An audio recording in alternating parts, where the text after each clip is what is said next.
ka na kasi.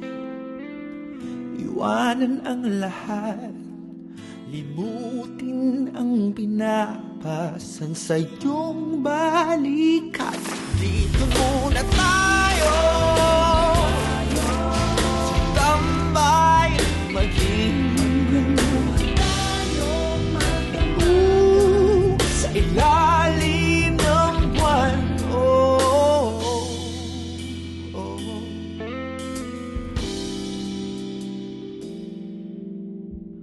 Ang oras ay ating huwag munang pansinin. Titigil ang mundo kapag magkasama tayo. Dito muna tayo sa tambayang mag-ilim, sa ilalim ng buwan. Dito muna tayo sa tambayang mag-ilim, magkwentuhan